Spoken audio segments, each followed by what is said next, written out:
వందనాలు స్తోత్రాలు చెల్లిస్తున్నాము తండ్రి.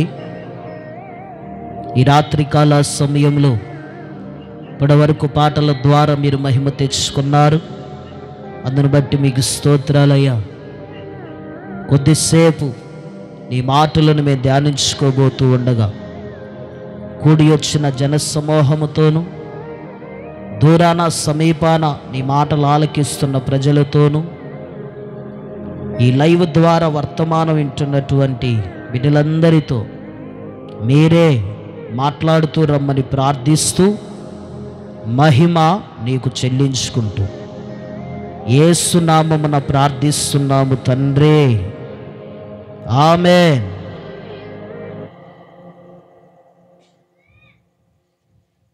ప్రేమాస్వరూపి అయిన యేసు క్రీస్తు నామం పేరిట ఈ రాత్రికాల సమయంలో ఈ ఇంటింటి సువార్త కూడికను ఏర్పరచుకున్న వారి కుటుంబానికి, కూడి వచ్చిన మీకు, అలాగే ప్రతిరోజు యూట్యూబ్ ద్వారా వర్తమానాలు వింటున్నటువంటి మీ అందరికీ నా నిండు హృదయపూర్వకమైన వందనాలు. పరిశుద్ధ గ్రంథంలో నుంచి కొన్ని మాటలు ధ్యానించుకుందండి. మీ దగ్గర పరిశుద్ధ గ్రంథాలు ఉన్నట్లయితే చక్కగా నేను చెబుతున్న ప్రతి మాటను బైబిల్లో నుంచి చూడటానికి ఇష్టపడండి. తద్వారా వాక్యం ఏంటి అన్నది మీకు అర్థమైద్ది. కీర్తనలు 120వ కీర్తన, కీర్తనలు 120వ కీర్తన 2వ వచనాన్ని ఒకసారి నేను చదువుతున్న చూడండి. కీర్తనలు 120వ కీర్తన 2వ వచనాన్ని నేను చదువుతున్న చూడండి. యెహోవా అబద్ధమాడు పెదవుల నుండి మోసకరమైన నాలుక నుండి నా ప్రాణమును విడిపించుము. చాలు. ఇదొక మంచి ప్రార్థన అని చెప్పటానికి సందేహం ఎంత మాత్రం కూడా లేదు. భక్తుడు తన విశ్వాస జీవితాన్ని కొనసాగిస్తున్న దినాల్లో ప్రాణానికి కొన్ని అపాయాలు పొంచి ఉన్నాయన్న సంగతి ఎరిగాడు. ప్రాణం పోవటానికి కొన్ని పరిస్థితులు పొంచి ఉన్నాయన్న సంగతిని ఎరిగి ఒక మంచి ప్రార్థన అనుభవంతో దేవుని ఎదుట ఒక విజ్ఞాపనం చేస్తున్నాడు. ఏంటి భక్తుడు చేస్తున్న ప్రార్థన అంటే, అబద్ధమాడే పెదవుల నుండి మోసకరమైన నాలుక నుండి నా ప్రాణమును నువ్వు విడిపించాలి. నా నాలుక ఒక్కొక్కసారి నన్ను మోసం చేస్తుంది. నా నాలుక మోసం చేయటాన్ని బట్టి నా ప్రాణం ఎక్కడ పోయిద్దో అని భయమేస్తుంది. అబద్ధం ఆడేటప్పుడు కొద్దిగా చిన్నగానే ఉంటుందిలే కానీ అది ఆడిన తర్వాత తెలుస్తుంది జీవితమే ఇంత దిగజారిపోయే పరిస్థితులకు వెళ్ళిద్దా అని.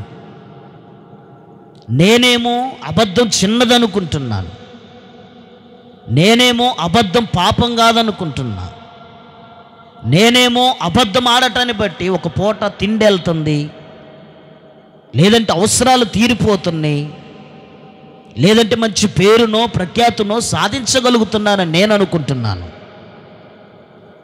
కానీ నా ఎదురుగా ఉన్న ప్రజలు అబద్ధం ఆడటాన్ని బట్టి, నాలుక నుండి మోసకరమైన మాటలు మాట్లాడటాన్ని బట్టి ప్రాణాలను కోల్పోతున్నారు. కాబట్టి నీ భక్తుడునైన నేను నీ ఎదుట చేస్తున్న విజ్ఞాపనను ఒక్కసారి జ్ఞాపకం చేసుకోయ్యా. నన్ను విడిపించాలి నీవు, ఎందుకంటే విడిపించుటకు సమర్థుడవు నీవే, విడిపించుటకు న్యాయాధిపతివి నీవే. ఈ మోసకరమైన నాలుక నుండి, అబద్ధమాడే పెదవుల నుండి నాకు విడుదల దయచేయి అని తన విశ్వాస జీవితంలో నుండి తన భక్తిని కొనసాగిస్తున్న సమయంలో దేవుని ఎదుట ఒక ఉన్నతమైన ప్రార్థనను ఈ భక్తుడు చేస్తున్నాడు. ఏంటయ్యా, అబద్ధమాడటాన్ని బట్టి ప్రాణాలు పోతాయా? మోసం చేయటాన్ని బట్టి ప్రాణాలను కోల్పోతామా? మోసపూరితమైన నాలుకను వాడటాన్ని బట్టి నిజముగానే ప్రాణాలను కోల్పోతామా అని చాలామందికి సందేహం ఉండొచ్చు. చాలామంది సందేహాత్మకంగా ఆలోచన చేస్తూ ఉండొచ్చు.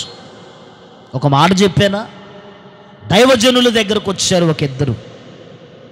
ఒక చిన్న అబద్ధమే మోసంతో కూడినట్లుగా మాట్లాడారు. మాట్లాడిన మాటే ప్రాణానికి అపాయాన్ని తీసుకొచ్చి పెట్టింది. ఆ మోసకరమైన నాలుకను వాడుకోవటాన్ని బట్టి ఎవరు మోసం చేయటానికి ఇష్టపడేది అంటే అపవాదిగాడు.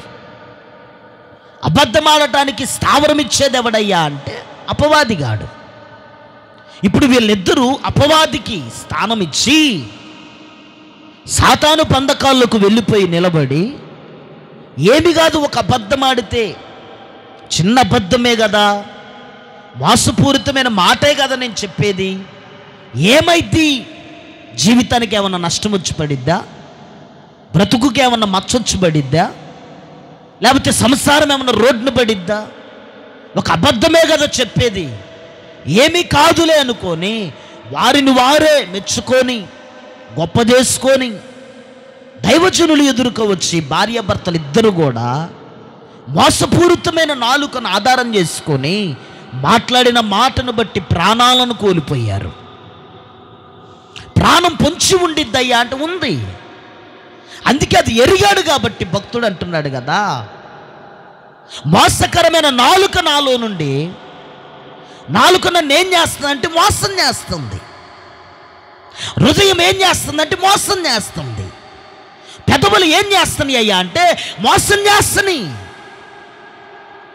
ఈరోజు మనుషులే నన్ను మోసం చేస్తున్నారు అనుకుంటారు, కానీ ఒక మనుషుడు మోసం చేసే ముందు అసలు నీ పెదవులు నిన్ను మోసం చేస్తున్నాయా లేదా, నీ నాలుక నిన్ను మోసం చేస్తుందా లేదా అన్నది కూడా నువ్వు బాగా గుర్తెరగాలి. దానిని ఎరిగాడు కాబట్టి భక్తుడు అంటున్నాడు కదా, ఒక మంచి విజ్ఞాపన, ఒక మంచి ప్రార్థన ఈ భక్తుడు చేస్తున్నాడు. అబద్ధములాడే పెదవుల నుండి, మోసం చేస్తున్న నాశనకరమైన నాలుక నుండి నన్ను విడిపించు ప్రభువా. ఎందుకంటే నా ఎదురుగా ఎంతోమంది చనిపోతున్నారు, ఆత్మీయ జీవితంలో చనిపోతున్నారు, ప్రార్థనలో చనిపోతున్నారు, విశ్వాసంలో చనిపోతున్నారు, చల్లారిపోతున్నారు. మండిన వారే చల్లారిపోతున్నారు, పరిశుద్ధాత్మను పొందిన వారే చల్లారిపోతున్నారు, పరిచర్య అంటే ఆసక్తి కలిగిన వారే చల్లారిపోతున్నారయ్యా. దీనంతటికి గల కారణం ఏమిటంటే వారి పెదవులు వారిని మోసం చేస్తున్నాయి, వారి నాలుక వారిని మోసం చేస్తుంది. కాబట్టి నీ ఎదుట ఎన్నడూ కూడా నా పెదవుల నుండి కానీ నా నాలుక నుండి కానీ నన్ను నేను మోసం చేసుకోకుండా నన్ను విడిపించి నాకు కృపనిచ్చి నాకు సహాయం చెయ్యయ్యా అని భక్తుడు ఒక ఔన్నత్యం కలిగిన ప్రార్థన జీవితాన్ని చేస్తున్నాడు. ఈరోజు చాలామంది మమ్మల్ని వాళ్ళు మోసం చేశారు, వీళ్ళు మోసం చేశారు అంటారు, కానీ మొదటిగా అసలు నిన్ను మోసం చేసింది నీ శరీరంలో ఉన్న అవయవాలేమో, వాటిని గుర్తెరగాలి. ముందు నీ పెదవులే నిన్ను మోసం చేస్తున్నాయేమో, నీ నాలుకే నిన్ను మోసం చేస్తుందేమో. ఎదుటివారు మోసం చేసింది ప్రక్కన పెట్టు, అసలు నువ్వు మోసపోవటానికి ఎక్కడన్నా చిన్న అబద్ధమే కదా అని అబద్ధాన్ని ఆధారం చేసుకొని దానికి మెట్లు కట్టేవేమో, దానికి పునాదిగా నీరు పోసావేమో, అది వేరే వృక్షముగా మారిందేమో, అది పెరిగి పెద్దదై నిన్ను వెంటాడుతుందేమో. ఆ విషయాన్ని జాగ్రత్తగా గుర్తెరగాలి. పరిశుద్ధ గ్రంథములో అబద్ధమాడి మోసపుచ్చుకొని ప్రాణాలను పోగొట్టుకున్న వారు ఉన్నారయ్యా అంటే ఉన్నారు. అపోస్తుల కార్యం 5వ అధ్యాయం తీయండి ఒకసారి. అపోస్తుల కార్యము 5వ అధ్యాయము 3వ వచనం నుంచి 5వ వచనం వరకు చదవండి.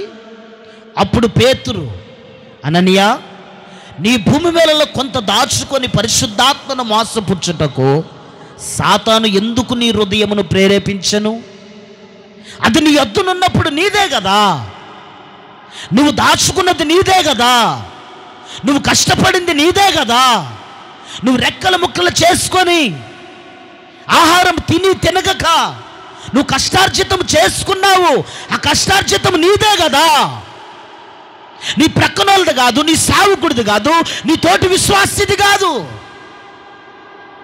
నీ దగ్గర ఉన్నప్పుడు అది నీదే అయితే కదా. ఎందుకు నువ్వు నీ హృదయమును సాతానుకు అప్పగించి మోసపురుచుకుంటున్నావు? నువ్వు మోసపురుచుకోవటం కాక దేవుణ్ణి మోసపురిచినట్లుగా మాట్లాడుతున్నావు. సేవకులమైన మమ్మ కూడా తెలియనట్లుగానే మోసపూరితమైన మాటలు చెబుతున్నావు నీవు.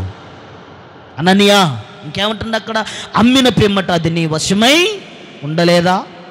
ఎందుకు ఈ సంగతి నీ హృదయంలో ఉద్దేశించుకున్నావు? నీవు మనుష్యులతో కాదు దేవునితోనే అబద్ధమాడుతువని వారితో చెప్పాను. ఎవరితో అబద్ధమాడిందంట? అందరూ చెప్పండి. ఎవరితో? దేవునితో అబద్ధమాడిన వాడు. అబద్ధమే కదా అని ఆడుతున్నారులే కానీ అది నీకు చిన్నగా పడుతుంది, కానీ అది వృక్షమైందంటే గనక దాన్ని నువ్వు తట్టుకోలేవు. ఈరోజు ఎన్నో కుటుంబాలలో నాశనమైపోవటానికి గల కారణం ఏంటో తెలుసా? ఒక చిన్న అబద్ధమే భయంకరమైన నష్టాన్ని తీసుకొచ్చి పెడుతుంది. ప్రార్థన అంటే తెలియని వాడి జీవితం వేరు, రక్షణ అంటే తెలియని వాడి జీవితం వేరు, విశ్వాసం అంటే తెలియని వాడి జీవితం వేరు. నువ్వు క్రీస్తుని ఎరిగావన్న సంగతిని మర్చిపోవద్దు. నువ్వు రక్షించబడ్డావన్న సంగతిని మర్చిపోవద్దు. నువ్వు ఒక విశ్వాసం అన్న సంగతిని మర్చిపోవద్దు. సముద్రమునకు ఆకాశమునకు ఏలలు వేస్తే ఆగిపోయే సృష్టికర్త బిడ్డవై ఉన్న సంగతిని మర్చిపోవద్దు. మనుషుల హృదయాంతరంగములన్నిటినీ ఆలోచనలన్నిటినీ ఎరిగిన దేవునికి నువ్వు కుమార్తెవు కుమారుడువై ఉన్నవన్న సంగతిని మర్చిపోవద్దు. అననీయ సేవకుడితో అబద్ధమాడాను అనుకుంటున్నాడు, కానీ అననీయ ఆడిన అబద్ధమో సేవకునితో కాదు, దేవునితోనే ఆడావంటున్నాడు అక్కడ పేతురు. నీ సొమ్ము నీదే కదా, నీ కష్టం నీదే కదా, నీ రూపాయి నీదే కదా, నీ వస్త్రం నీదే కదా, నీ బంగారం నీదే కదా, నీ వెండి నీదే కదా. అయినా కానీ ఎందుకు అబద్ధం? నువ్వు అనుకుంటున్నావు అబద్ధం ఆడటాన్ని బట్టి ఈ పూట గడిచిపోయింది, అబద్ధం ఆడటాన్ని బట్టి ఈ సంవత్సరం గడిచిపోయింది, అబద్ధం ఆడటాన్ని బట్టి ఈ మాసం గడిచిపోయింది. కడుపుకు ఆహారం దొరికింది, శరీరానికి సుఖం దొరికింది, ఇంటికి నెమ్మది కలిగిందని నువ్వు అనుకుంటున్నావు, కానీ అబద్ధము నిన్ను వెంటాడుద్ది. అబద్ధం నిన్ను వెంటాడటమే గాక నీ ఆత్మీయ జీవితానికి పతనాన్ని తీసుకొచ్చి పెట్టిద్ది. ప్రాణం పోయే అంత శాపము నిన్ను వెంటాడిద్ది. ఆడింది ఒక అబద్ధమేలే కానీ అక్కడ చూడండి, అననీయ ఈ మాటలు వినుచూనే పడి ప్రాణము విడిచాడంట. దేనికి? మోసకరమైన నాలుకను ఆధారం చేసుకొని మాట్లాడటాన్ని బట్టి ప్రాణాన్ని అక్కడ విడిచిపెట్టేశాడండి. అది ఎరిగాడు కాబట్టి భక్తుడు అంటున్నాడు, అబద్ధములాడే పెదముల నుండి, మోసకరమైన నాలుక నుండి దయచేసి నన్ను విడిపించు. నువ్వు ఎన్నో ప్రార్థనలు చేసి ఉంటావు, నాకు ఇల్లు కావాలి, నాకు పొలం కావాలి, నాకు ఆస్తులు కావాలి, నా పిల్లల మాట వినాలి, మా ఆయన మాట వినాలి, నా బ్రతుకు బాగుండాలి, నా జీవితం బాగుండాలి, నా ఇల్లు బాగుండాలి, నా వాకిలి బాగుండాలి, మాకింత సొమ్ము ఉండాలని ఎన్నో ప్రార్థనలు చేస్తుంటావు. నువ్వు గర్భఫలం కావాలని ప్రార్థన చేస్తుంటావు, ఐశ్వర్యం కావాలని ప్రార్థన చేస్తుంటావు, నెమ్మది కావాలని ప్రార్థన చేస్తుంటావు, సమాధానం కావాలని ప్రార్థన చేస్తుంటావు. కానీ నువ్వు చేయాల్సిన ప్రార్థన ఏమిటో తెలుసా? శ్రేష్టమైన ప్రార్థన, విలువైన ప్రార్థన. అదేమిటో తెలుసా? ఈ పెదవుల నుండి అబద్ధములాడిన జీవితాలు ఎన్నో ఉన్నాయి ప్రభువా. ఈ నాలుకను ఆధారం చేసుకొని నన్ను నేను మోసపరుచుకున్న దినాలు ఎన్నో ఉన్నాయి అయ్యా. అలా మోసం చేసటాన్ని బట్టి, సేవకుడిని మోసం చేయటాన్ని బట్టి, నిన్ను మోసం చేయటాన్ని బట్టి, నా లెక్కలను నేను ఆధారం చేసుకొని బ్రతకటాన్ని బట్టి ఈరోజు ఎంతో ధనాన్ని నేను వృధా చేసుకోవాల్సి వస్తుంది. సంపాదించినది ఏది మిగలట్లేదు. తినటానికి ఆహారం అయితే ఉంటుంది, కానీ సమృద్ధిగా తినలేకపోతున్నాం. సంతోషం లేదు, సమాధానం లేదు, ఆదరణ లేదు, నెమ్మది లేదు. తీవ్రంగా కష్టపడుతున్నాను, కానీ ఆ కష్టం వల్ల ప్రతిఫలం లేదు. దేనికో తెలుసా? నువ్వు అబద్ధము సేవకుడితో ఆడుతున్నావని నువ్వు అనుకుంటున్నావులే, కానీ సృష్టికర్త నిన్ను చూస్తున్నాడన్న సంగతిని నువ్వు మర్చిపోవద్దు.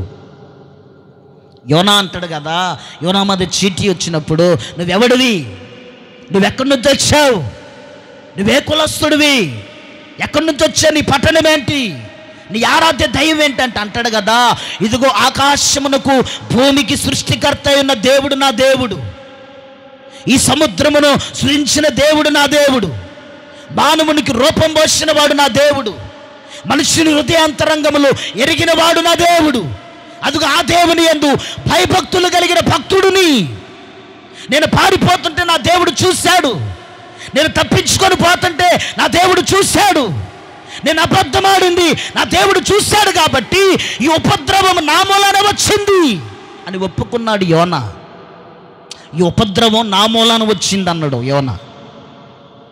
ఈ శిక్షకు కారకులు మీరు కాదు, ఈ కుటుంబం ఇలాగా నేరసిల్లిపోవటానికి మీరు కాదు, మరి బలహీనులు కాటానికి మీ బలం కాదు. ఇదిగో నా దేవుణ్ణి నమ్మించి మోసం చేస్తున్నాను కాబట్టి తెలియకుండానే కుటుంబం మీదకి శాపం వెంటాడుతుంది, తెలియకుండానే జీవితం మీదకి అపాయం వెంటాడుతుంది, తెలియకుండానే కుటుంబాల మీద అపవాదిగాడు ఏలుబడి చేస్తున్నాడు. ఒక చిన్న అబద్ధమే అనుకుంటే లేచిన దగ్గర నుంచి పడుకునే వరకు కొన్ని వేల మాటలు అబద్ధంతోనే జీవితం కొనసాగించాల్సి వస్తుంది. దానికి అలవాటు పడిన వాడు దానిలో నుంచి బయటికి రాలేడు.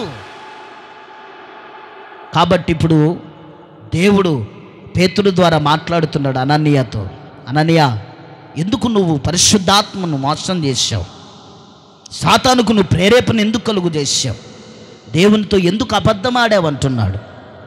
అది ఎరిగిన భక్తుడు ఎరిగాడు కాబట్టి అంటున్నాడు కదా, నా ప్రాణం పోకూడదు ప్రభువా, నా ప్రాణం పోకూడదు. అబద్ధ సాక్ష్యములను నమ్మించి ఎంతోమంది చూడండి ప్రాణాలను కోల్పోతున్నారు అబద్ధ సాక్ష్యాలను ఆధారం చేసుకొని. ఆహాబుకు ద్రాక్ష తోట కావాలి, నాబోతు యథార్థంగా బ్రతుకుతున్నాడు, నాబోతు ద్రాక్ష తోట మీద ఆహాబు కన్నుబడింది. ఆహాబు పోయి అడిగాడు, నాబోతు నీకు డబ్బులు ఇస్తా, నాకు కావాలి ఈ తోట అని చెప్పేశానంటే నాబోతు యథార్థంగా చెప్పాడు, ఇది నా పితర్చిత్రము, మా తాతల కాలం నుంచి నాకు మిగిలిన ఆస్తి రాజు, దయచేసి దీన్ని అడగమాకు, నేను ఇవ్వనంటే ఇవ్వనందుకు ఆహాబు మూతి ముడుచుకొని ఇంటికి వెళ్ళి పడుకున్నాడు.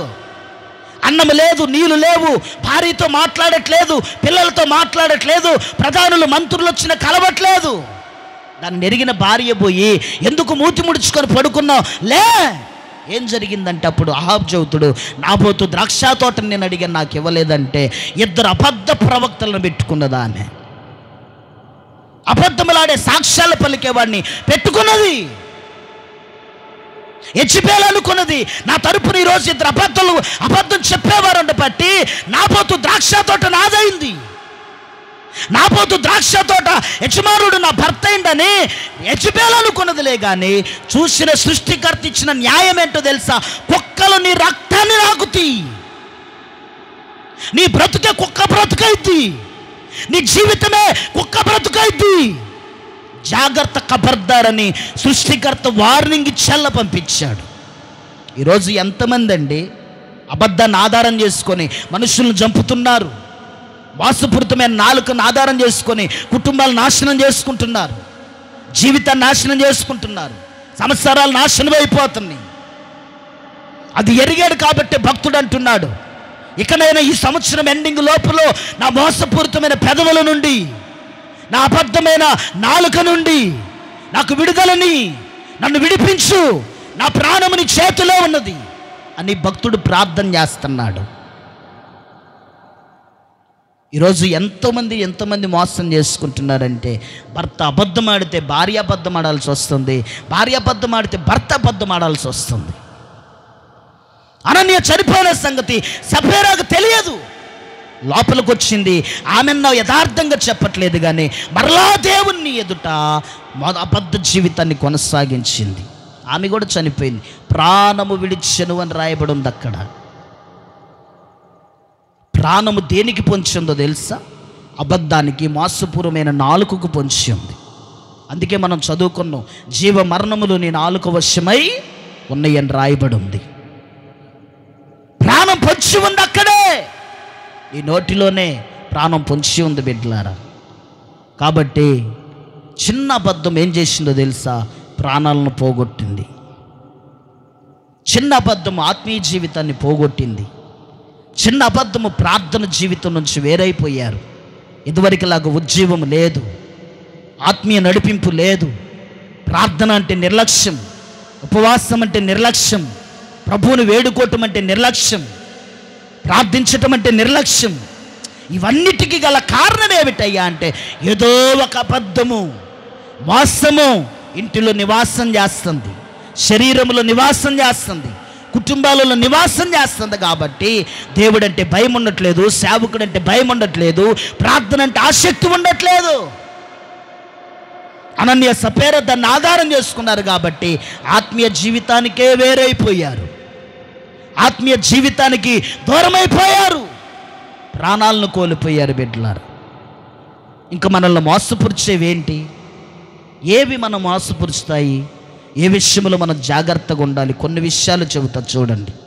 ఇర్మియా గ్రంథం 17వ అధ్యాయం 19వ వచనం చూడండి. ఇర్మియా గ్రంథం 17వ అధ్యాయం 19వ వచనం చూడండి. మనల్ని మోసపురిచేది ఏమిటయ్యా అంటే హృదయం అన్నిటికంటే మోసకరమైనది, అది ఘోరమైన వ్యాధి కలది, దాన్ని గ్రహింపగలిగిన వాడు ఎవడు కూడా లేడు.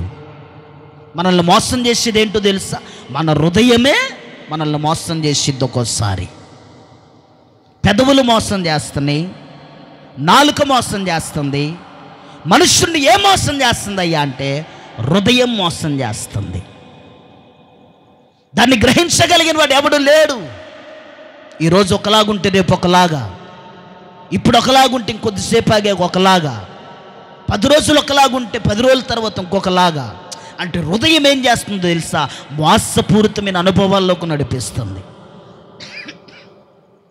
కాబట్టి హృదయాన్ని జాగ్రత్తగా కాపాడుకోవాలి, లేదంటే అది ఏం చేస్తుందో తెలుసా? మోసం చేస్తుందంట.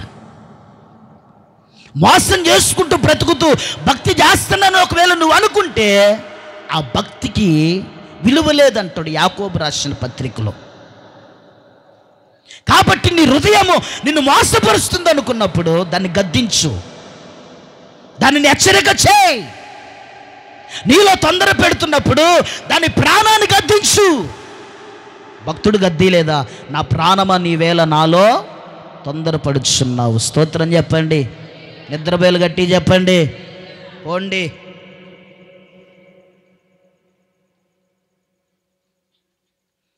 ప్రాణం తొందరపడుతున్నప్పుడు భక్తుడు గద్దించిండు, హృదయమును గద్దించిండు.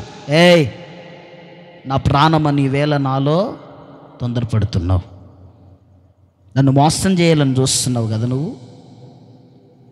నన్ను మోసపూరితమైన అనుభవాల్లోకి నడిపించాలని చూస్తున్నావు కదా, నువ్వు ఓరకుండుము, మౌనంగా ఉండో, జాగ్రత్తగా ఉండని భక్తులు తమ హృదయాలను గద్దించుకొని నిలబడ్డారండి. ఈరోజు ఎంతోమంది హృదయాలను వారే మోసం చేసుకుంటున్నారు. హృదయం నిండిన దానిని బట్టి నోరు మాట్లాడును అని రాయబడి ఉండిద్ది పరిశుద్ధ గ్రంథంలో. చూడండి, మరల ఎక్కడికి వచ్చింది? మాట దగ్గరికే వచ్చింది, నాలుక దగ్గరికే వచ్చింది. హృదయంలో నుండి జీవదారులు బయలుదేరునని రాయబడి ఉండిద్ది. హృదయం నిండిన దానిని బట్టే మనుష్యుడు మాట్లాడతాడని రాయబడి ఉండిద్ది. అది నేలపావు వంటిదని రాయబడి ఉండిద్ది, నీటి ఉంటుందని రాయబడి ఉండిద్ది. కాబట్టి నీ హృదయాన్ని చాలా జాగ్రత్తగా కాపాడుకోవాలి నువ్వు. ఈరోజు చాలామంది హృదయము మోసపరుచుకుంటూ బ్రతుకుతున్నారు. హృదయం అంటే ఏంటి? ఆలోచన, థింగ్స్. నీ థింగ్స్ అన్నీ ఎక్కడి నుంచి వస్తున్నాయి? నువ్వు హృదయంలో ఆలోచించిందే నీ మైండ్లోకి వచ్చింది, అది సేవ్ చేసుకునిద్ది, అది క్లారిటీ ఇచ్చిద్ది నీకు. కాబట్టి ఏం ఆలోచిస్తున్నావు, ఏం థింక్ చేస్తున్నావు, ఏ నిర్ణయాలు తీసుకుంటున్నావు, ఏమి మాట్లాడుతున్నావు అన్నది చాలా జాగ్రత్తగా చూసుకోవాలి నువ్వు.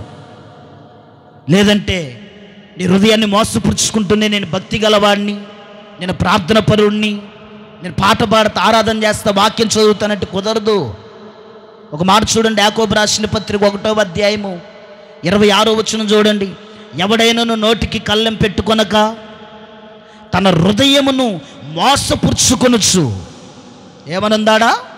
తన హృదయమును మోసపుచ్చుకొనుచు భక్తి గలవాడినని అనుకుని ఎడల వాడి భక్తి వ్యర్థమే అని రాయబడి ఉండిద్దాడా. నోటికి కళ్ళెం పెట్టుకోకుండా, నాలుకను జాగ్రత్త పెట్టుకోకుండా, హృదయాన్ని జాగ్రత్త పెట్టుకోకుండా, పెదవులను జాగ్రత్త పెట్టుకోకుండా, జీవితం అంటే ఎరగకుండా హృదయాన్ని మోసం చేసుకుంటుండే నేను భక్తి గలవాడిని అనుకుంటూ ఒకవేళ నువ్వు బ్రతికితేనంట ఆ భక్తి దేవుని దృష్టికి ఎలాగుందంట? వ్యర్థమైన భక్తి అని రాయబడి ఉందాడ. పనికి మాలిన భక్తి. హృదయం మారదు, హృదయం సరిగ్గా లేదు, నోటి మాట సరిగ్గా లేదు, నాలుక సరిగ్గా లేదు, పెదవులే నిన్ను గురించి పలుకును సాక్ష్యం ఇస్తున్నాయని రాయబడింది. ఏమండి, పేతురు బొంకిండు, నాకు తెలియదు ఆయన ఎవరో. 3 సార్లు చెప్పిండు, ఆయన ఎవరో నాకు తెలియదు, ఆయన ఎవరో నాకు తెలియదు, ఆయన ఎవరో నాకు తెలియదు అని చెబితే అక్కడున్న పెద్ద మనుషులు అన్నారు కదా, నీ మాట నేను గురించి, నీ పలుకే నేను గురించి సాక్ష్యం ఇచ్చుచున్నదని రాయబడి ఉంది. అంటే ఇప్పుడు నువ్వు మాట్లాడేది నిజమో కాదు ఎదుటి వారికి సింపుల్గా తెలిసిపోయింది. ఈ దగ్గర ఉన్నా కానీ లేదంటాం, కలిగి ఉన్నా కానీ కలగలేదంటాం, ఆశీర్వాదం ఉన్నా కానీ లేదని చెప్పుకోవటం, దేవుడు దీవించినా కానీ దీవెనే లేదంటాం, ఆరోగ్యంగా ఉన్నా కానీ ఆరోగ్యం లేదని చెప్పుకోవటం, బలవంతంగా ఉన్నా కానీ బలహీనులని చెప్పుకుంటూ ఎన్ని రకాల మాటలు. ప్రార్థన అంటే చేత కాదు, ప్రార్థన అంటే నడవలేరు, ప్రార్థన అంటే మోకరించలేరు. ఏమండి, ప్రార్థన అంటే గుజ్జి ఉండదు. చేతగాట్లేదన్న మాటను మాత్రం బాగా వాడతారు కానీ చేతనైతుందా అన్న ఆలోచన మాత్రం చేయరు. మళ్ళీ పొద్దున్నే ఆడన్నా, తోటలో ఉన్నా, రాత్రి ఎందుకు రాలా? చేత కాలేదని చెప్పాగా. పొద్దునే ఆడన్నా, పరిగలో ఉన్నా, రాత్రి ఎందుకు రాలా?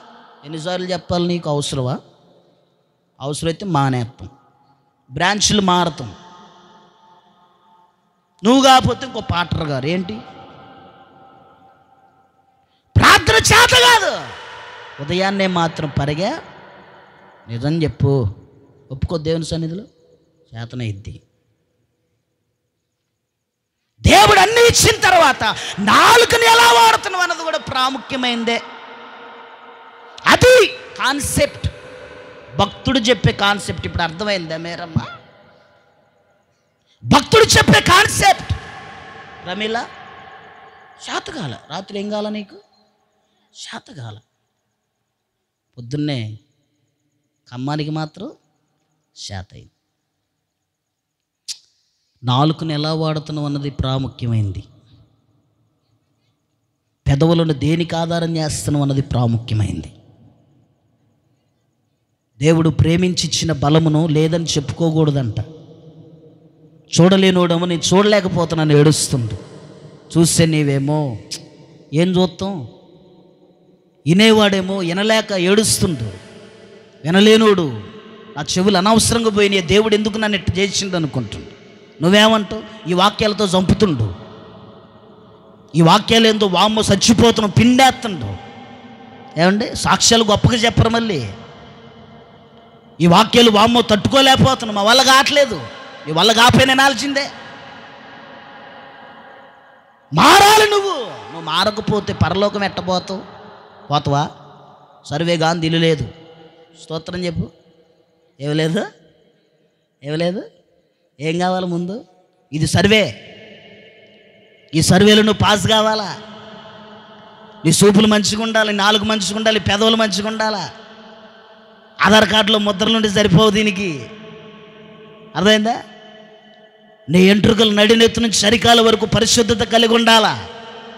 పరలోకం అనే మార్గంలోకి నువ్వు వెళ్ళాలంటే ఈ సర్వేలు నువ్వు సంపూర్ణం కావాలా. నీకు బాధ వచ్చింది, కష్టం వచ్చింది, ఇబ్బంది వచ్చింది, కన్నీళ్ళు వస్తాయి, అనవసరం ఇరుక్కున్నావన్న బాధ ఉండిద్ది, అయినా కానీ నువ్వు కూర్చోవాలా. స్తోత్రం చెప్పు. మంచి చెప్పా, లుధియమ్మ చెప్పవే. ఎన్నొచ్చినా ఏం పోయినా కానీ సర్వే పర్ఫెక్ట్గా ఉండాలి మంది. కాబట్టి భక్తుడు అంటున్నాడు కదా, ఈ మాట చాలా జాగ్రత్తగా ప్రార్థన చేయాలి మీరు. అబద్ధములాడే పెదవుల నుండి మోసకరమైన నాలుక నన్ను మోసం చేస్తుందయ్యా, నాకు తెలియకుండానే ఎన్ని విధాలుగా మోసపోయాను. బలమునిచ్చావు లేదని చెప్పా, శక్తినిచ్చావు లేదని చెప్పా, నడకనిచ్చావు లేదని చెప్పా, జ్ఞానమునిచ్చావు లేదని చెప్పా, తెలివితేటలనిచ్చావు లేదని చెప్పా, ఎన్ని రకాల బొంకు మాటలు నేను మాట్లాడాను ప్రభువా. కార్యాలు చేసావు చేయలేదని చెప్పా, ఆశీర్వదించావు ఆశీర్వాదం లేదని చెప్పా, దీవించావు దీవెన లేదని చెప్పా. అదే అంటున్నాడు పేతురు, అననీయ నీ దగ్గర ఉన్నది నీదే కదా, ఎవడు తీసుకుంటాడు? నీ దగ్గరున్న సొమ్ము నీ దగ్గర ఉన్నప్పుడు అది నీదే అయింది. దేవుడు నిన్ను ప్రేమించి ఇచ్చిన ప్రతిదీ శ్రేష్టమైందే. కాబట్టి నీ హృదయమును మోసపుచ్చుకుంటూ నేను భక్తి గలవాడిని భక్తి గలవాడిని భక్తి గలవాడిని అనుకుంటే నీ భక్తి దేవుని దృష్టికి ఎలాగుందంట? వ్యర్థముగా ఉందంట. అందరూ చెప్పండి, ఎట్టుంది? వ్యర్థముగా ఉందంట.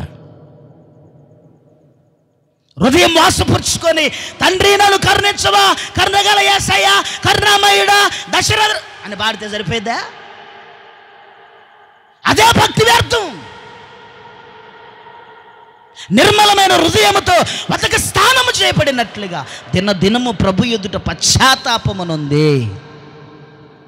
ఏమండి, ప్రభు ఎదుట ఒక సంపూర్ణతలోకి నువ్వు వచ్చి ప్రార్థన చేసి ప్రభువుని వేడుకోవాలే కానీ నా దేవుడు ఎక్కడ కూడా నేను సిగ్గుపరచడు. నువ్వు యథార్థంగా బ్రతుకు. ఎంతోమంది భక్తులు యథార్థంగా బ్రతికారు. అదిగో బ్రతకటానికే ఆ ప్రార్థన. చనిపోయినారు ప్రభువా, నేను చూశానయ్యా, నేను ఏదో అనుకున్నాను కానీ చచ్చిపోయారయ్యా, నేను చూశానయ్యా, వద్దు ప్రభువా, కాబట్టి నన్ను విడిపించయ్యా అన్నాడంటే భక్తుడు అబద్ధం ఆడుతున్నాడు. మోసం చేస్తుంది కాబట్టి నాలుక నన్ను విడిపించయ్యా అంటున్నాడు. ఆ ప్రార్థనను చేయవే యథార్థంగా. చేస్తే పక్కెంటోళ్ళు ఎక్కడింటారో, మళ్ళీ నా గురించి ఏమనుకుంటారో. మరి వీళ్ళందరూ ఏంటి? ఇప్పుడు ఈ భక్తుడు ఎంత యథార్థంగా బహిరంగంగా ప్రార్థన చేస్తాడు. తను సిగ్గుపడుతుండా, నా గురించి నిజంగా వామ్మో ఇంత మంచి కీర్తన రాసింది కానీ ఈ భక్తుడు ఎటువంటి వాడు అనుకుంటారా? ప్రభు ఎదుట నువ్వు అడగాలే కానీ నా దేవుడు భక్తుడిని బాగు చేసినట్లుగానే విడిపించినట్లుగానే నిశ్చయముగా నీ పట్ల కృప చూపునుగాక. హల్లెలూయా. 3 విషయాలు చెప్పా. పెదవులు మనల్ని చెప్పండి, గట్టిగా చెప్పండి. హృదయం మనల్ని ఏం చేసిద్ది? నాట్యం చేసిద్దా? మరి అది గట్టిగా చెప్పరాదు. నాలుగు ఏం చేసిద్ది? హృదయం ఏం చేసిద్ది? పెదవులు ఏం చేస్తాయి? చెప్పే సుఖమ్మా, ఏం చేస్తాయమ్మా? మోసం చేస్తాయి. ఇంకా మనల్ని మోసం చేసే ఏంటి? సామెతల గ్రంథం 31వ అధ్యాయం 30వ వచనం చదవండి. సామెతల గ్రంథం 31వ అధ్యాయం 30వ వచనం. అందరికీ విలువైన మాట, సుపరిచితమైన మాట ఇది, చాలా విలువైన మాట ఇది, అందరికీ ఇష్టమైన మాట ఇది. ఏంటిది అది? అందము మోసకరమైనది, సౌందర్యము వ్యర్థమైనది. మోసం చేసేది ఏంటంట? అందరు చెప్పండి. అద్దం కాదు, అందం. అద్దం మోసం చేయదు. అద్దం మోసం చేసిద్దా? అందమే మోసం చేసిద్ది. నాలుక మోసం చేసిద్ది, హృదయం మోసం చేసిద్ది, పెదవులు మోసం చేస్తాయి. ప్రాముఖ్యంగా మోసం చేసేది ఏంటో తెలుసా? అందం. ఈ అందాన్ని నమ్ముకొని ఎన్నో రకాలుగా జీవితాలని కోల్పోయి నష్టపోయి దిగజారిపోయిన వాళ్ళు ఎంతోమంది భూమి మీద ఉన్నారు. అందాన్ని ఆధారం చేసుకొని. ఒక 1 year బ్యాక్ నేను ఒక రీల్ చూసా. చాలా అందంగా ఉండిద్ది ఆమె. నేను అనుకున్నా కదా, ఏమైనా రేపో మాపో హీరోయిన్ చేస్తారేమో అనుకున్నా. నేను అంత అందంగా ఉండి రీల్స్ చేసింది. ఆమె అందాన్ని ఆధారం చేసుకొని ఇష్టానుసారంగా బ్రతికింది. ఆమె అందాన్ని ఆధారం చేసుకుని అన్ఎక్స్పెక్టెడ్గా నేను మొన్న చూసి ఆమె రీలు ఏమైందో ఏంటో కానీ తెలియకుండానే అన్ఎక్స్పెక్టెడ్గా చచ్చిపోయింది. ఆమె మర్డర్ చేయబడింది. ఎందుకు మర్డర్ చేయబడిందని స్క్రోల్లో వెళ్ళి ఆమె హిస్టరీ మొత్తం చదివితే ఆమెనంట ఒక 3 సంవత్సరాల నుంచి ఒక ఆటో డ్రైవర్ కన్నేసిందంట ఆమె మీద.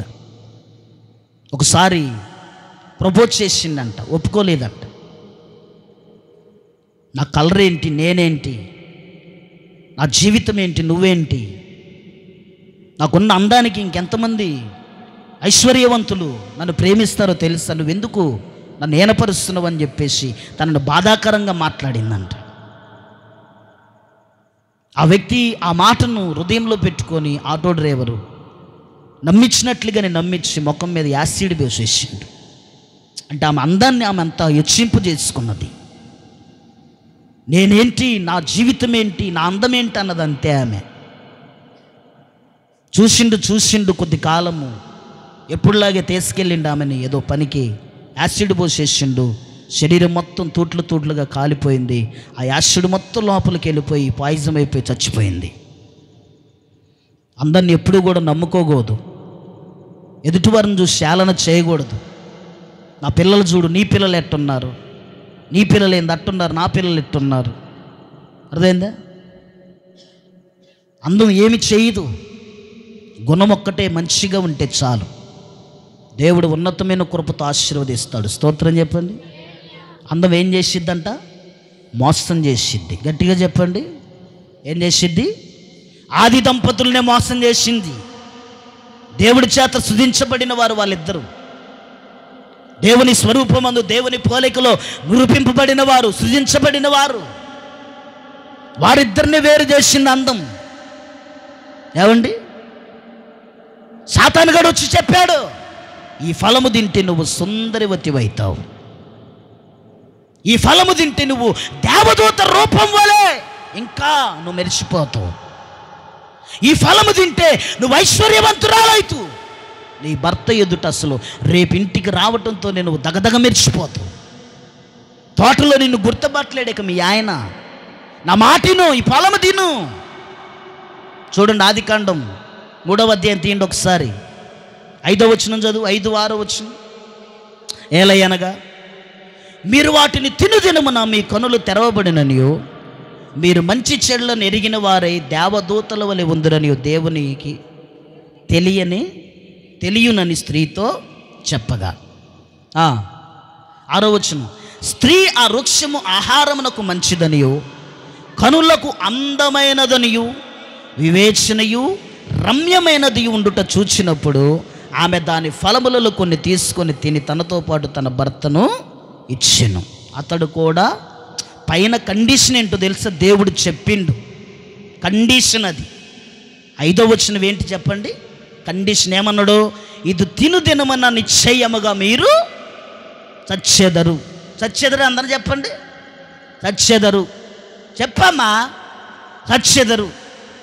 మీరు రంగులు వేసుకుంటారే, రంగులు, దాని మీద ఏముండి తెలుసా? దిస్ ఇస్ క్యాన్సర్ అని రాసిబడి ఉండిద్ది. ఇది ఏ రకంగా అయినా క్యాన్సర్కు దారి తీసిద్ది, చాలా జాగ్రత్తగా ఉండాలని రాయబడి ఉండిద్ది. అబ్బాయిలు నలుపుతారే ఎట్టేసి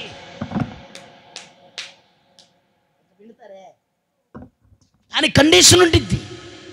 అరే బాబు, దీన్ని నలుపుతూ నువ్వు బాగానే ఉంది, దీన్ని తినదినమన నిశ్చయముగా నువ్వు చచ్చెదవు. సిగరెట్ గుప్పుని లాగుతాడు, వాడి కింద రాసి ఉండిద్ది, alcohol is not good, your health is going up అని రాయబడి ఉండిద్ది. వాడు పీగుతుడు. కండిషన్ అది, ప్రతిదానికి కండిషన్ ఉండిద్ది. దేవుడు కూడా చెప్పిండు, నువ్వు ఫలము తినమన నిశ్చయముగా నువ్వు చచ్చెదవు అని రాయబడి ఉన్న తర్వాత లేనిపోని వాటన్నిటిని తెచ్చుకొని జీవితం మీద పెట్టుకుంటే కలిగేది ఏంటో తెలుసా? నష్టం. వేరియేషన్స్, బాధ్యతలో వేరియేషన్స్, కుటుంబంలో వేరియేషన్స్, జీవితంలో వేరియేషన్స్. కండిషన్ జాగ్రత్తగా వెతకాలి. ప్రతి ఐటమ్కి కండిషన్ ఉండిద్ది తెలుసా? నువ్వు వాడే పాలకి కండిషన్ ఎంతో తెలుసా? ఒక్కరోజే గడువు. ఒక్కరోజు పాల ప్యాకెట్కి ఉండే గడువు ఎంతో తెలుసా? నువ్వు పాల ప్యాకెట్ని తెచ్చుకొని తెగ వాడతావు, కానీ దాని మీద డేట్ చూడాలా, ఎప్పుడు తెచ్చారు, అసలు ఎక్స్పైర్ ఉందా లేదా అన్నది కూడా చూడాలా మీరు. దాని డేట్ పరిధి ఎంతో తెలుసా? ఒక్కరోజే పాల ప్యాకెట్కి. అదేందా పెరుగుపేటకి 5 రోజులు కండిషన్ ఇచ్చింది ఆల్రెడీ. లేదంటే ఫుడ్ పాయిజన్ అయితే, విరేచనాలు అయితే, వామిటింగ్స్ అయితే, కాబట్టి జాగ్రత్తగా వాడాలని రాసి ఉంటాడు వాడు. మనకు అవన్నీ రావుగా. పాకెట్ దొరికిందా, టీ పెట్టుకున్నావా, తాగినవా, తర్వాత ఏదన్నా వేసి రక్తమే చేయం. అయితే అయినాయి ఎల్లో ఫర్ ట్యాబ్లెట్ ఉంటే చాలు ఒకటి. ఏమండి కండిషన్ అవసరం లేదేక. దాని డేట్ ఏంది, దాని పరిణామం ఏంటి? దేవుడు కూడా మానవుడికి ఒక కండిషన్ పెట్టిండు. ఆజ్ఞ అతిక్రమే పాపం. ఆజ్ఞను అతిక్రమించేవాడు పాపంలో పడిపోతాడు. దేవుడు ఆల్రెడీ ఆయన స్వరూపమందు ఆయన పోలిక చొప్పున అందాన్ని ఇచ్చిండు. ఎవరికి? అవ్వకి. అది చాలేదు ఆమెకి, అది సరిపోలేదండి. కొత్త అందాన్ని కోరుకుంటుంది. ఏం కోరుకుంటుంది?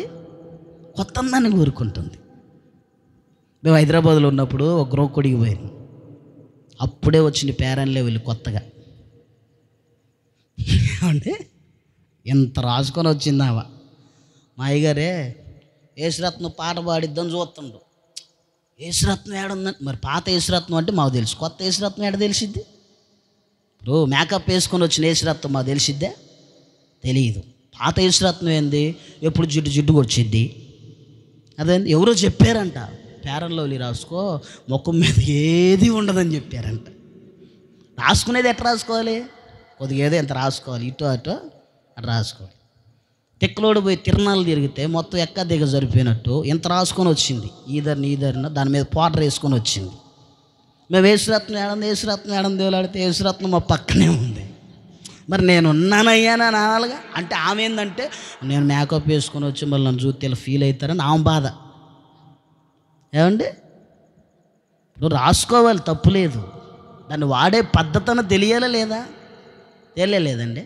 పౌడర్ ఉంది కానీ శుభ్రంగా ఇంత వేసుకుంటే సరిపోయిద్దా? సాయంత్రం దాకా ఉండాలని ఇంత వేసుకుంటే సరిపోయిద్దా అంటున్నా. దానికి ఒక లిమిట్ ఉందా లేదా? అవ్వకి అది చాలేదు. ఇప్పుడు అవ్వకి ఆ లిమిట్ చాలే. ఏ రకంగా నీ పళ్ళు తింటే చెప్పింది అందంగా. ఎన్ని సుత్తులు రావట్లేదు టీవీలో. సుత్తులు నమ్మోడు కొంతమంది. సుత్తులు డాక్టర్ ఇచ్చే ముందులు నమ్మరు కానీ సుత్తులోని పట్టుకొని మోకాలకు ఒక ఆయింట్మెంటు. సుత్తోడిని ఎందుకు నమ్ముతారండి? వాడు సుత్తి. అది ఏందది? దాని పేరేంది? సుత్తి ఉత్తిత్తి. ఏందది? దాని పేరే సుత్తి. ఆ సుత్తిని నమ్ముకొని ఎన్ని శాంట్రజన్ ట్యాబ్లెట్లు వాడితే ఏముండని చెప్పండి. ఏమండి సుత్తిని నమ్ముతాం మనం. ఇప్పుడు అవ్వేంది ఆ సుత్తిని నమ్ముతుంది. వాడు వచ్చి చెప్పిండే ఇది తిను. మీ అయ్యగారు చెప్పింది కదా, నేను చెబుతున్నా. రేపు ఉదయం కల్లా అసలు మీ సేవకుడు ఆశ్చర్యపోతాడు. మీ అయ్యగారు నిన్ను గుర్తుపట్టలేడు, మీ సంఘమే గుర్తుపట్టలేరు. ఏంటి మొన్నటిదాకా ఒకలాగున్నావు, ఈరోజు ఏంటి అసలు ఇలాగున్నావు నువ్వు అంటారు. నా మాట విను అని అంటే దబదబదబ తింది. ఉన్న అందం మొత్తం పోగొట్టుకుంది. స్తోత్రం చెప్పండి. ఏం పోగొట్టుకుంది? ఉన్న అందం మొత్తం పోగొట్టుకొని ఆకులు కట్టుకొని తిరుగుతుంది. ఇప్పుడు అవ్వా నేను నీకు విలువనిచ్చా కదా, ఘనతనిచ్చా కదా. ఈ ఆకులు ఎవడిచ్చిండంటే ఆ పనికి మనోడిచ్చిండు, సుత్తోడిచ్చిండు. ఎవడిచ్చిండు? సుత్తోడిచ్చిండు. సుత్తిని నమ్ముకుంటే అంతే ఉండిద్ది. మరి మన ఊరు ఒక ఆటో వచ్చింది. 150 రూపాయలకి ఇంత ఆయిల్ ఇచ్చిండు. ఎంత? ఇది రాసుకోండి, మోకాలు నొప్పులు తగ్గకపోతే మళ్ళీ నా దగ్గరకు రాండి అన్న. వాడు ఏడుండి అసలు రావటానికి? ఏడు నుంచో వచ్చిండు, కేరళ నుంచి. ఇంత ఇచ్చిపోయిండు. మనకు తెలిసిన ముసలాం రాసుకుంది. పొద్దున్నే బస్ స్టాండ్ దగ్గర కూర్చుంది. నిన్నటిదాకా బాగానే నడిచి ఎందుకు కుండుతున్నావు అన్న. ఇక ఏదో ఓడు ఆడిందిలే. లోకంలో ఉంటాయి కొన్ని ఓడ్స్ మాటలు, అవి వాడు దినం చెయ్య. నిన్న వచ్చిండు, నువ్వు లెగుత్తు అన్నాడు. మైకులు ఎమ్మన్నే ఇదిగో అసలు ఎంత పడిపోయిన వాళ్ళైనా దిగ్గును లేచి పరిగెత్తుతారు అంటంతో నేను తీసుకున్నా. రాత్రికి రాత్రి ఏమైందో తెలియదు కానీ మోకాలు ఎంతలావు నాసింది. అంటే సుత్తిని నమ్ముతున్నారు కానీ నిజమేవుడు సుత్తిని. నిజమిదిరా పాప అంటే ఎవడు నమ్మడు. సృష్టికర్త ఆయన రా అంటే ఎవడు నమ్మడు. మాకు తెలుసులేవా, మాకు అన్నీ తెలుసు అంటారు. తెలిసినోడికి ఇంక తెలియజెప్పాల్సిన అవసరం ఏమీ లేదు. కాబట్టి అవ మోసపోయినట్లుగా కండిషన్స్ ఉన్న వాటిని చాలా జాగ్రత్తగా కండిషన్గా వాడాలి.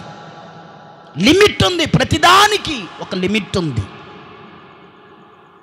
ఆహార సంచి ఎంతో తెలుసా? ఎంత ఆహార సంచి? లోపల జీర్ణ సంచి ఎంతో తెలుసా? నీ జాన ఎంత ఉంది? ఎంత ఉందిగా? ఎంత ఉంది నా జాన? ఇంతే ఆహార సంచి. నేను ఎంత తింటానంటే దానికి ఒక లిమిట్ ఉంది. ఇక నేను ఇంత తింటానంటే పొద్దుగూలు ప్రశాంత్ హాస్పిటల్లో పోవాల్సిందే. ఇక నేను లిమిట్ దాటితే, కండిషన్ దేన్ని దాటకూడదు, చాలా జాగ్రత్తగా ఉండాలి. నేను చెబుతున్నాను, అందం ఏం చేసిద్ది చెప్పండి? ఏం చేసిద్ది? మోసం చేసిద్ది. కొంతమంది రిక్వెస్ట్ చేస్తారు ఇంట్లో పురుషులు, కొద్దిగా నల్లగా ఉంటున్నావు, ఇంకొద్దిగా టమాటా రాసుకోరాదు, కొద్దిగా పసుపు రాసుకోరాదు, టమాటా ఏమండి. కొన్ని ఉంటే సొల్యూషన్స్ నాకేట తెలుసు అంటారు, యూట్యూబ్లో చూసిన వాళ్ళే. టమాటా రాసుకుంటే తెల్లరిపడిగా తెల్లగొత్తారు, పాలు పెట్టి రాసుకుంటే తెల్లగొత్తారు. అదేనా అడుగుతారు. అడిగినంత మాత్రాన పడన దానిని శరీరం మీద తెచ్చుకుంటే కలిగేది ఏంటో తెలుసా? కురుపులు. ఏంటిది?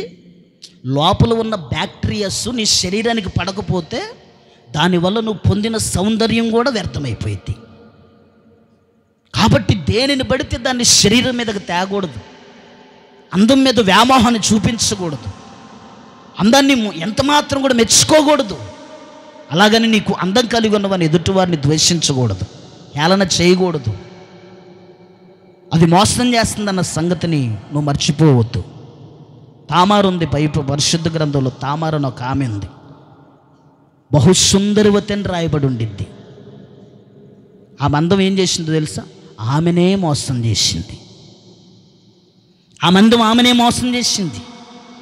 సొంత అన్న ఆమెను చెరిపేసిండు ఆమె మీద వ్యామోహంతో. అంత అందంగా ఉన్నది ఆమె. ఒక మాట చెప్పానా, ఈరోజు అందాన్ని ఆధారం చేసుకొని తల్లిని కొడుకుని చూడట్లా, కొడుకు తల్లిని చూడట్లా, చెల్లిని అన్నని చూడట్లా, అన్న చెల్లెని చూడట్లేదు. వ్యామోహముతో చేయరాని కార్యాలు, చేయరాని పనులు, జీవితంలో ఎన్నో రకాల అలవాట్లకు బానిసలవుతున్నారు. అందం మోసం చేసింది. 70 సంవత్సరాల ముసలామె 40 సంవత్సరాల కొడుకుని పెళ్లి చేసుకుంది మొన్న హర్యానా దేశంలో. రిపోర్టర్లు వెళ్ళి, ఎందుకు మీరు ఇలా చేశారు, ఇది మంచి పద్ధతి కాదు కదా, తల్లి కొడుకుని పెళ్లి చేసుకోవటం ఏంటి, ఎందుకు చేసుకున్నావంటే వాడు అంటాడు కదా, మా అమ్మ వంటి అందగత్తె నాకు ఎవరు అగపడలేదు, మా నాన్న లేడు చనిపోయాడు కాబట్టి మమ్మల్ని నేనే చేసుకుందాం అనుకున్నా, మా అమ్మ కూడా నన్ను అంగీకరించింది అంటుండు. ఎంత భయంకరమైన ఆలోచనలండి ఇవి. తామారు కూడా తన అందాన్ని ఆమె మోసం చేసింది. అందాన్ని ఆధారం చేసుకొని ఇంట్లో ఎలా బిహేవియర్ చేయాలో, వీధిలో ఎలా బిహేవియర్ చేయాలో, సంఘంలో ఎలా బిహేవియర్ చేయాలో అర్థం కావట్లేదు తామారుకి.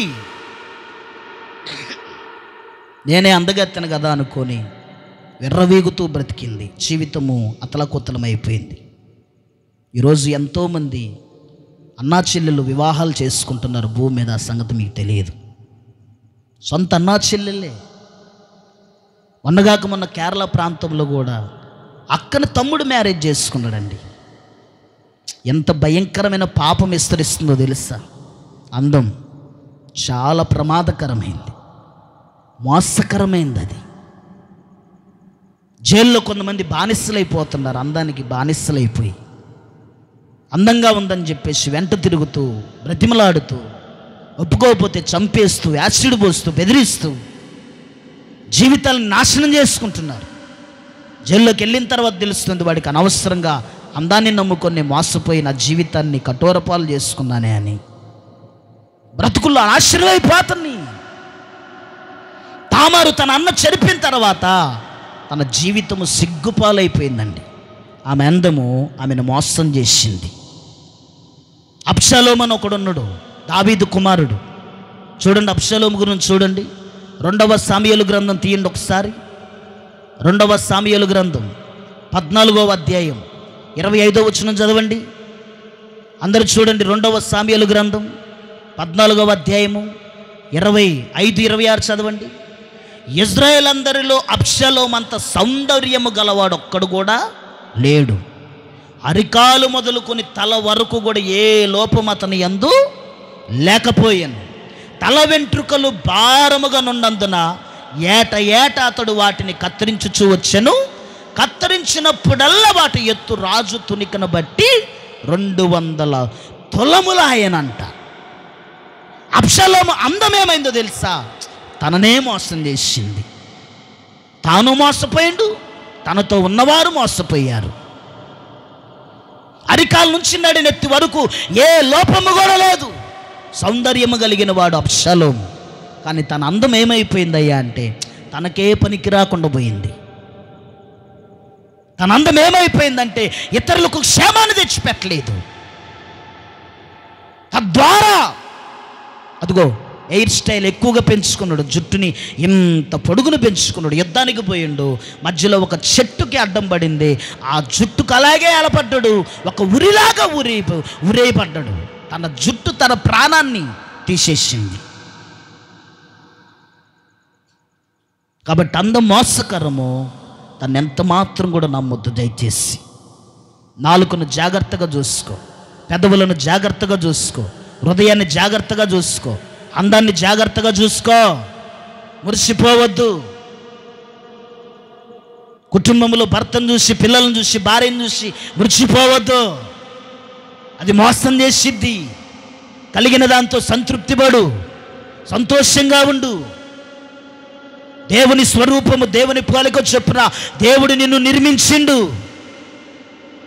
మందిరంలో చెప్పే నేను, ఆయన హస్తాలు నీకేం పోసినాయి అంట? రూపమును పోసాయి అంట. స్తోత్రం చెప్పండి. ఏం పోసినాయి అంట? రూపమును పోసాయి అంట. ఇప్పుడు నీకు రూపమునిచ్చిన వారెవరు? దేవుడు. ఆ రూపమును బట్టి దేవుని మహిమపరచు. అంతేగాని వారిని చూసి, వీరిని చూసి, ఎవరినో చూసి వాతలు పెట్టుకోవాల్సిన అవసరం లేదు. జీవితాన్ని నాశనం చేసుకోవాల్సిన అవసరం లేదు. బ్రతుకును నాశనం చేసుకోవాల్సిన అవసరం లేదు. వయసు మీదకు వచ్చిన తర్వాత పిల్లల ముందు కూడా చాలా జాగ్రత్తగా ఉండాలి తల్లిదండ్రులు. నీ యాక్టివిటీని బట్టి నీ పిల్లలు బిహేవియర్ మారిపోతాయి. నీ యాక్టివిటీని బట్టి నీ పిల్లల థింగ్స్ మారిపోతాయి. నీ యాక్టివిటీని బట్టి నీ పిల్లల థింగ్స్, ఆలోచనలు, మైండ్ సెట్ అంతా మారిపోయిద్ది. చాలా జాగ్రత్తగా ఉండాలి. నీ పిల్లలకి ఏమీ లేనట్లుగా, నువ్వు అన్నీ కలిగి ఉన్నట్లుగా తండ్రి కానీ తల్లి కానీ అధికమైన ఆర్భాటాలకు ఎక్కువగా లోని కాకూడదు. పిల్లలు ఏ స్థానంలో ఉన్నారో తండ్రి అదే స్థానంలో నిలిచిపోవాలి, తల్లి అదే స్థానంలో నిలిచిపోవాలి ఆడపిల్లల ఎదుట. అంతేగాని లేదంటే నువ్వేం తక్కువ చేస్తున్నావు, నీకేమైందని ప్రశ్నించే దినాలు వస్తాయి. జాగ్రత్త. పిల్లల ముందు నువ్వు చేసే బిహేవియరే నీ పిల్లలు న్యాయం తీర్చేటట్లుగా వచ్చింది. నువ్వు మాట్లాడే మాటే నీ పిల్లలు వ్యతిరేకించి మాట్లాడతారు. నీ యాక్టివిటీ అంతా గ్రహిస్తూ ఉంటారు, గమనిస్తూ ఉంటారు. చాలా జాగ్రత్తగా ఉండాలి. చాలా మర్యాదగా బ్రతకటం నేర్చుకోవాలి. మురిసిపోవద్దు. నీ శరీరాన్ని బట్టి కానీ, నీ అందాన్ని బట్టి కానీ, నీ తెలివితేటలను బట్టి కానీ, నీ జ్ఞానాన్ని బట్టి కానీ మురిసిపోవద్దు. హేళన చెయ్యొద్దు, తృణీకరించొద్దు ఎటువారిని. అది నీ భార్య అయినా, నీ భర్త అయినా, నీ పిల్లలే అయినా. ఏమండి, ఇష్టపడి నీ జీవితంలోకి వచ్చిన దాంపత్య జీవితంలో సంతోషం అనేదే ఉండాలా. దేవులాడుకోకూడదు. నువ్వు అలాగున్నావు, నేను ఇలాగున్నాను, పిల్లలు అలాగున్నారని చెప్పేసి అన్నడు ఆలోచన చేయకూడదు బిడ్డలారా. ఎందుకంటే అందము చాలా మోసకరమైంది. ఒక మాట చెప్పానా, మనం ఆరాధిస్తున్న దేవునికి పేరేమిటో తెలుసా? అతి సుందరుడు. స్తోత్రం చెప్పండి. ఏ సుందరుడు? 10,000 మందిలో గుర్తించదగిన అతి సుందరుడు అని రాయబడి ఉండింది. 10,000 మందిలో కాదు, లక్షల మంది జన సమూహంలో ఉన్నా కానీ, రాత్రి చెప్పే కదా, 12 సంవత్సరాల రక్తస్రావం కలిగిన స్త్రీ కొన్ని వేల మంది జన సమూహంలో ఉంటే గుర్తించదగిన దేవుడు కాబట్టి ఆయన ఎప్పుడూ మురిచిపోలేదే. మరి నేను అందగాడినని చెప్పేసి ఎక్కడా కూడా ఆయన చెప్పుకోలేదండి. పరిశుద్ధాత్మ దేవుని ద్వారా రాయబడిన లేఖనాలు, భక్తులు చూసిన దర్శనాలు, 10,000లో అతి సుందరుడు, మనోహరుడు, ధవలవర్ణుడు, రత్నవర్ణుడు, అతి కాంక్షణీయుడు, గుర్తించదగిన సుందరుడు అని రాయబడి ఉంది పరిశుద్ధ గ్రంథంలో. ఏమండి, దేవుడు నిన్ను ప్రేమించి ఇచ్చిన సౌందర్యమును నువ్వెంత మాత్రం కూడా ఎక్కువగా ఆలోచన చేయకుండా, దాని మీద ఎక్కువైన ఇంట్రెస్ట్ కాకుండా, కలిగిన దాంతో సంతృప్తి పడి దేవునికి మహిమకరంగా జీవించు. చివరికి ఒక మాట చెప్పి నేను ప్రార్థన చేస్తాను. మోసం చేసేది ఏమిటయ్యా అంటే, హబక్కూకు గ్రంథము 2వ అధ్యాయం 5వ వచనం చదవండి. హబక్కూకు గ్రంథము 2వ అధ్యాయము 5వ వచనం. మరియు ద్రాక్షారసము మోసకరము అని రాయబడి ఉండిద్ది అక్కడ. మద్యము మోసం చేసిద్ది. నేను చెప్పింది అదే. కైని వేసేటప్పుడు ఎవరికి ఏం తెలియదు. పెదాలు కొరికిపోయిన తర్వాత తెలిసిద్ది, నాలుక మీద మచ్చొచ్చిన తర్వాత తెలిసిద్ది. మద్యం సేవించేవాడికి ఇప్పుడేం తెలియదు. కడుపు నిండిందా, జీవితం బాగుందా, బీడీలు తాగుతున్నాం, సిగరెట్ తాగుతున్నాం, గుట్కాలు వేస్తున్నాం, కనీలు వేస్తున్నాం, కావలసిన మందు తాగుతున్నాం, ఏమీ కాదులే అని మానవుడు అనుకుంటాడులే. కానీ శరీరంలో అవయవాలన్నీ పోయిన తర్వాత తెలిసిద్ది మానవుడికి, అయ్యో ద్రాక్షారసం నమ్ముకొని నేను మోసపోయానే. నా భార్య చెబుతున్నా వినలేదు, నా భర్త చెబుతున్నా వినలేదు, నా పిల్లలు చెబుతున్నా వినలేదు. కానీ ఈరోజు శరీరం అంతా, జీవితం పాడైపోయింది, బ్రతుకు పాడైపోయింది, అవయవాలను కృషించిపోయినాయి అని అప్పుడు బాధపడాల్సిన పరిస్థితి వచ్చింది. కాబట్టి నా దేవుడు చెబుతున్నాడు, ద్రాక్షారసం మోసం చేసిద్ది. అది గ్లాసులో దగదగ మెరిసిద్దంట, కానీ తర్వాత ఉండిద్ది కదా, కట్ల పాము వలె కాటు వేసిద్దని రాయబడి ఉండిద్ది. మద్యం సేవించువాడికి శ్రమ, మత్తు పదార్థాలు సేవించువాడికి శ్రమ దాగి ఉంది. అనుకూల సమయంలో బయటకు వచ్చిద్ది అది. ఈరోజు ఏమీ కాదులే అనుకుంటున్నావేమో, జాగ్రత్త మానవుడా. ఏమీ కావట్లేదు, ఏమీ కాదులే అనుకుంటున్నావేమో. ఒకరోజు నీ జీవితంలో భయంకరమైన బలహీనతలు వస్తాయి. ఆ రోజు నిన్ను పలకరించేవాడు ఉండడు, ఆదరించేవాడు ఉండడు, ప్రేమించేవాడు ఉండడు. మంచాన పడితే పలకరించడానికి కూడా ఎవడు రాడు. కాబట్టి నా దేవుడు సెలవిస్తున్న మాట, వాటన్నింటి నుండి వేరైపోండి, మోసపరమైన పరిస్థితుల నుండి బయటికి రాండి. యేసు ప్రభు కూడా లోకంలో ఉన్నప్పుడు చెప్పిన మాట అదే. మిమ్మల్ని ఎవరు కూడా మోసపరచకుండా జాగ్రత్తగా చూసుకోండి. మత్తయి సువార్తలో రాయబడి ఉండిద్ది ఆ మాట. కాబట్టి ఏదైతే నిన్ను మోసం చేస్తుందో, ఏ విషయంలో అయితే నువ్వు మోసపోతున్నావు అని తెలుస్తుందో, ఎవరైతే నిన్ను మోసం చేస్తున్నారని తెలుస్తుందో, వారి నుండి వేరైపో, వారి నుండి దూరముగా రా, వారి నుండి ఎడబాష్యపో. ప్రార్థన చేయి ప్రభు ఎదుట, అయ్యా దాంట్లో నుండి నన్ను విడిపించయ్యా, ఆ మార్గంలో నుండి నన్ను విడిపించయ్యా, నాకు సహాయం చెయ్యని నువ్వు అడగాలే. కానీ నా దేవుడు భక్తుడిని జ్ఞాపకం చేసుకున్నట్లుగా, భక్తుడిని విడిపించినట్లుగా, భక్తుల్ని ఆశీర్వదించినట్లుగా నిశ్చయముగా నిన్ను ఆశీర్వదించునుగాక. హల్లెలూయా, హల్లెలూయా. కాబట్టి చేయాల్సిన ప్రార్థన, అబద్ధములాడే నాలుక పెదవుల నుండి, మోసపూరితమైన నాలుక నుండి నాకు విడుదల దయచేయను అడుగు. నా దేవుడు నిశ్చయముగా నిన్ను బలపరుస్తాడు. ఈ మాటలు దేవుడు దీవించునుగాక. అందరూ మోకరించండి, ప్రార్థన చేసుకుందండి. అందరూ మోకరించండి, ప్రార్థన చేసుకుందండి.